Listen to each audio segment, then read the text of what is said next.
Good morning students. आज का topic है हमारा फॉर ईच लूप इन जावा। तो पिछले मैंने लूप बताए थे वो तो आपने पढ़ ही लिए थे। तो आज अपन देखें यहाँ पर फॉर ईच लूप। तो सबसे पहले देखिए यहाँ पर ये फॉर ईच लूप क्या होता है और ये कब आया था। For each loop introduced in JDK 1.5 version which suitable to retrieve the elements of arrays and collection. मतलब ये फॉर ईच लूप है ना, ये जो आया है या इसका जो पर्पस होता है वो होता है सिर्फ रीड ओनली ऑपरेशन। मतलब आप किसी कलेक्शन से या किसी एरे के एलिमेंट्स को आप क्या कर सकते हैं, सिर्फ और सिर्फ एक्सेस कर सकते हो, रीड कर सकते हो। लेकिन आप ही चाहें कि लूप की हेल्प से हम इनके अंदर डेटा को स्टोर कर दें तो इसमें पॉसिबल नहीं है। जैसे अगर फॉर लूप की बात करें तो फॉर लूप में क्या होता है, अगर कोई भी एलिमेंट आपको एक्सेस करना है तो वो इंडेक्स बेस पर एक्सेस होता था, लेकिन फॉर ईच लूप में ऐसा नहीं है। तो let's we start the for each loop with suitable example. तो देखो जैसे मैंने यहाँ पर एक एरे लिया इंटीजर टाइप का, इंट ARR मैंने एक एरे लिया है। और ये एरे कैसा लिया, मैंने यहाँ पर अनसाइज्ड एरे लिया है। इसमें ये एलिमेंट यहाँ पर स्टोर्ड है। अब इन एलिमेंट्स को मुझे एक्सेस करना है। तो लास्ट क्लास में मैंने आपको बताया था किससे, फॉर लूप से। तो मैं सिंपली यहाँ पर फॉर लूप से एक्सेस कर रहा हूँ। तो किस पे काम करता है, ये इंडेक्स पर काम करता है for loop, dot length i plus plus. फिर अपन क्या करते थे, यहाँ पर एक इंडेक्स को पास करते थे और उस इंडेक्स के अकॉर्डिंग यहाँ पर एलिमेंट्स को रीड करके ला रहे थे और प्रिंट करा रहे थे। तो प्रिंट हो गए यहाँ पर।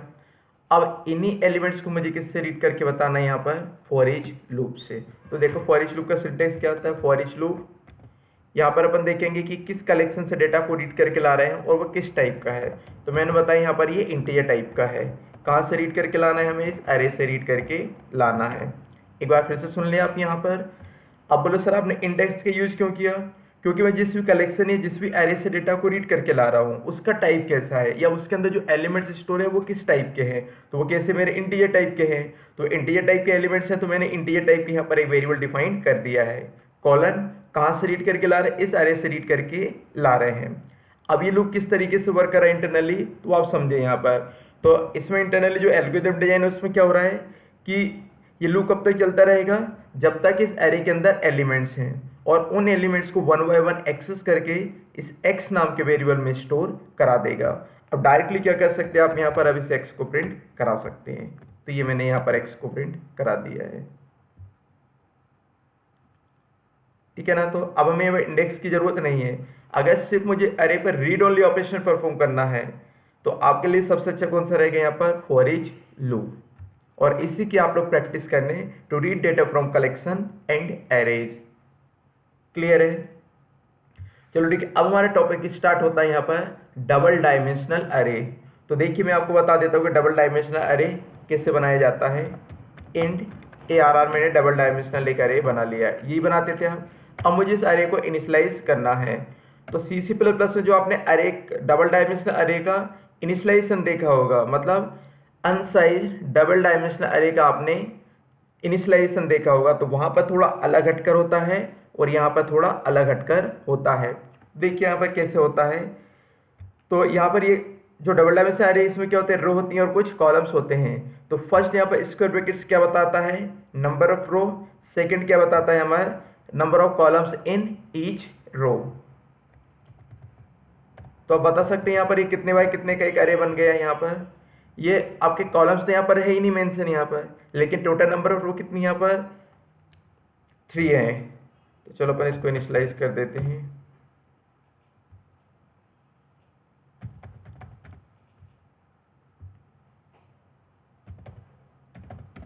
अब बताइए कितने बाय कितने का बन गया, यहाँ पर ये 3 by 3 का एक एरे बन गया है। अब मैं आपको इसको एक्सेस करना बता देता हूँ।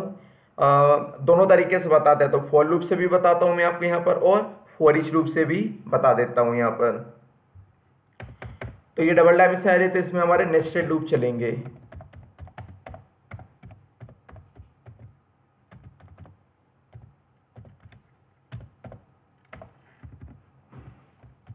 तो ये अपन ने फॉर ईच लूप चलाया।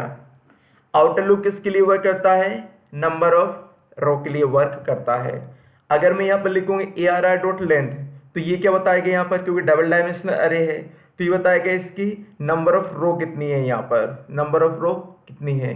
तो देखिए यहाँ पर नंबर ऑफ रो कितनी है 1 2 3। अब हमें क्या करना है, इनर लूप चलाना है। जैसा कि अपन ने नेस्टेड लूप में देखा था इनर लूप किसके लिए वर्क करता है, नंबर ऑफ कॉलम्स के लिए। तो अब हमें यहाँ पर ये नंबर ऑफ रो के लिए चल रहा है यहाँ पर, तो अपन देखेंगे यहाँ पर फर्स्ट रो मतलब आई पास की अपन ने यहाँ पर आई प्लस प्लस। अब ये बताएगा यहाँ पर ये जो लिखा है ना मेरे कंडीशन यहाँ पर आई डॉट लेंथ।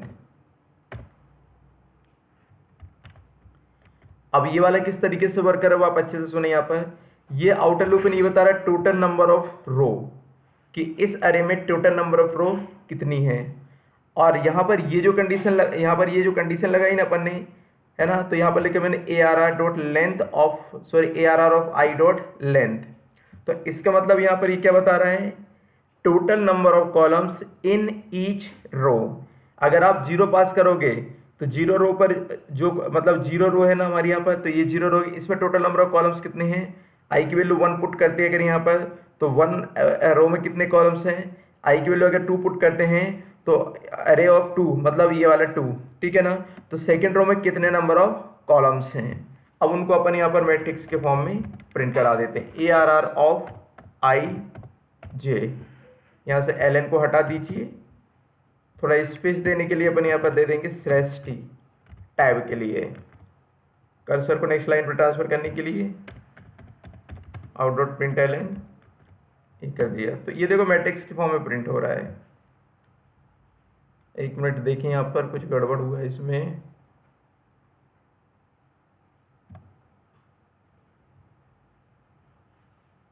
हाँ, तो index out of bound exception हो रही है। ऐसा क्यों हो रहा है यहाँ पर, क्योंकि अगर i की वैल्यू कितनी हो जाती है 3 हो जाती है तो 3 को यहाँ पर पास करेगा। अब 3 तो यहाँ पर है ही नहीं तो अभी कैसे पता चलेगा भाई कितनी रो कितने कॉलम्स हैं। तो अब अपन यहाँ पर एक कंडीशन लगाएंगे, j लेस देन होना चाहिए किससे हमारा ARR of I dot length,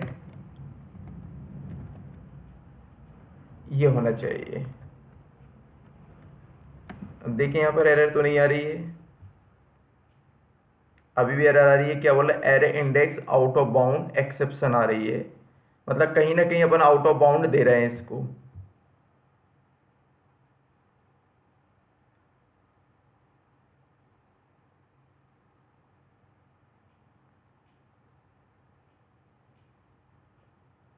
अरे index out of bound exception, कहीं ना कहीं तो हम इसको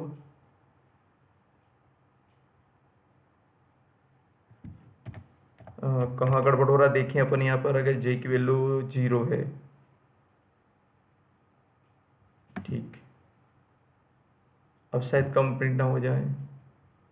अरे ये कौन सा array index out of bound exception दे रहा है भाई, एक मिनट चेक करूँ जरा मैं यहाँ पर। 147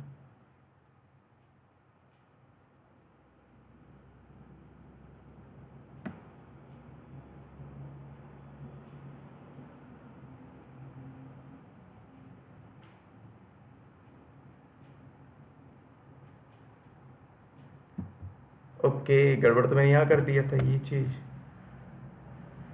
कोई बात नहीं।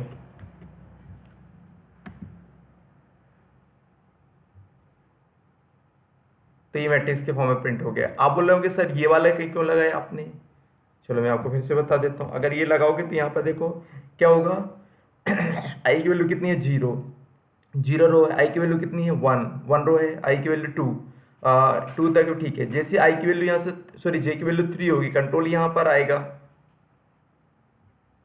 नहीं मेरे हिसाब से नहीं होना चाहिए, वो मैं खुद गलत लॉजिक लिख रहा था वहाँ पर।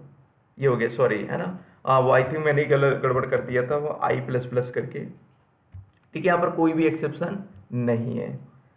क्लियर है? तो ये आया आपको समझ में, how to read data from double dimensional array by using for loop. अब यही प्रोग्राम मुझे किससे बनाना है यहाँ पर, फॉर ईच लूप से। तो देखो एक बार फिर से समझा दूं मैं आपको। यहाँ पर ये किस पर्पज से लगाया आपने यहाँ पर ये वाला लूप, हमने यहाँ पर ये देखा कि ये डबल डायमेंशनल अरे में नंबर ऑफ रोज कितनी है। अब ये वाला लूप किस पर्पज से चला है अपन ने यहाँ पर, total number of rows in each columns, sorry each rows, मतलब हर एक रो में कितने नंबर ऑफ कॉलम्स हैं, मतलब total number of columns in each row. तो हर एक रो में कितने कॉलम्स है उसके लिए अपन ने यहाँ पर ये इनर लूप चला दिया है। अब इस अनसाइज डबल डायमेंशनल अरे से मुझे डेटा एलिमेंट्स को रीड करना with the help of for each loop. तो इसमें क्या हो रहा है यहाँ पर, जैसे वहां पर आउटर लूप किसको रिप्रेजेंट कर रहा था, नंबर ऑफ रोज को रिप्रेजेंट कर रहा था, ऐसे पर चलाएंगे फॉर लूप। अब इसमें भी क्या होगा, अपन ने एक्स नाम के यहाँ पर एक अरे बना दिया है। ये क्यों बनाया मैंने यहाँ पर एक्स नाम का अरे, क्योंकि आउटर लूप है वो क्या करके रीड करके लाएगा यहाँ से, इस डबल डायमेंशनल अरे से वो क्या करेगा, एक रो को रीड करके लाएगा।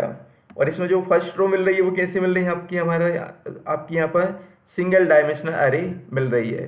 तो यहाँ पर पहली बार लूप चलेगा तो ये वाली रो उठ कर आएगी, मतलब ये सिंगल डायमेंशनल अरे उठ कर आएगा और इस ए में स्टोर हो जाएगा। अब इस ए पर क्या करेंगे अपन, फॉर ईच लूप चलाएंगे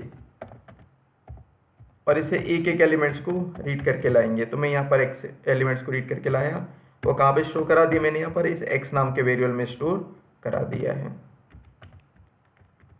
देखो क्या हो रहा है यहाँ पर, ये डबल डायमेंशनल अरे है, इसमें क्या होता है collection of rose and columns होते हैं।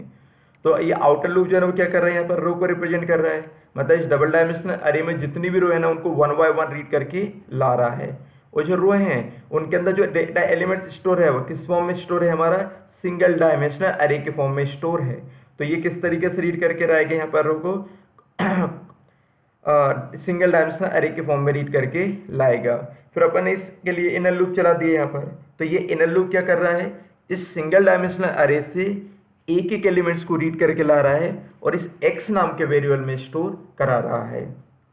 क्लियर है, कहाँ पे स्टोर करा रहा है, इस x नाम के वेरिएबल में स्टोर करा रहा है और इस x को फिर अपन यहाँ पर प्रिंट करा दे रहे हैं। कर्सर को नेक्स्ट लाइन पर ट्रांसफर करने के लिए मैंने यहाँ पर लिखा system.out.println। रन करें प्रोग्राम को तो देखो ये हमारी मैट्रिक्स यहाँ पर प्रिंट हो रही है। क्लियर है यहाँ पर। तो ये कहानी अपनी आगे भी चलती रहेगी। तो अपन देखेंगे यहाँ पर how to read data from input device, मतलब कीवर्ड से, and store data into array में हमें स्टोर करना है। तो अपन यहाँ पर डायनेमिक बनाएंगे तो किसका यूज करेंगे अपन यहाँ पर, स्कैनर क्लास का। स्कैनर क्लास का मैंने रेफरेंस बनाया, इसका ऑब्जेक्ट बनाया और इस ऑब्जेक्ट को कनेक्ट किया मैंने यहाँ पर इनपुट डिवाइस से। तो ये ऑब्जेक्ट हमारा कनेक्ट हो गया किससे, इनपुट डिवाइस से। अब यहाँ पर एंटर कराएंगे अपन की एंटर, कितनी रो लेना है आपको। तो अपन ने यहाँ पर आर नाम का वेरिएबल बनाया, h.next यहाँ पर रीड कर लिया कॉलम्स के लिए।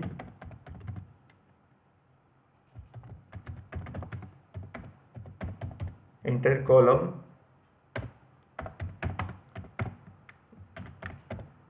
नेक्स्ट, और गुड प्रोग्राम के लिए आप इसको क्लोज कर देंगे क्योंकि अपन ने कनेक्शन ओपन किया तो हमें क्लोज भी करना चाहिए। फिर अपन ने यहाँ पर ये डबल डायमेंशनल अरे बना लिया है और यहाँ पर कॉलम्स। फिर अपन क्या करेंगे, यहाँ पर लूप चलाएंगे इंट, क्योंकि मुझे डेटा को रीड करना है इनपुट डिवाइस से, I assign 0 i less than r i plus plus. इसे यहाँ पर इन लूप चलाएंगे अपन, फॉर लूप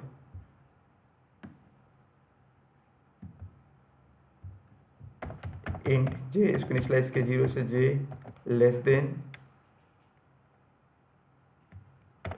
कॉलम्स तक j प्लस प्लस। अब यहाँ पर मैसेज देंगे एंटर एलिमेंट, उस एलिमेंट को रीड करके आप इस एरे में स्टोर कराओगे। क्या लिखो, ARR ऑफ i, बिल्कुल वैसा ही जैसा आप C++ में लिखते हैं। अच्छा है, इसको क्लोज नहीं करना है अभी क्योंकि फिर से डेटा को रीड करना है यहाँ पर। नेक्स्ट int, क्योंकि इंटीजर टाइप का अपन ने एरे बनाया है। ठीक है, अब आप इसको यहाँ पे क्लोज कर सकते हो। देखो ये रूप क्या कर रहा है, read data from input device and store into array, और ये वाला क्या कर रहा है, to read data from array and print on output device. ये रीड का ऑपरेशन परफॉर्म कर रहा है और ये राइट ऑपरेशन परफॉर्म कर रहा है। तो देखिए आप यहाँ पर अपन ने दिया यहाँ पर 2 by 2 का बना लेते हैं 12, तो ये हमारे मैट्रिक्स के फॉर्म में प्रिंट हो गया। ठीक है, तो दोनों तरीके से मैंने इससे डेटा को रीड करना बता दिया मैंने डबल डायमेंशनल अरे से। How to read data from double dimensional array by using for each loop and by using for loop. Clear है इतना? चलो ठीक है, तो इस वीडियो में इतना ही काफ़ी है। तो क्या क्या टॉपिक्स कवर किए अपन ने यहाँ पर, for each loop and double dimensional array. Okay, thank you.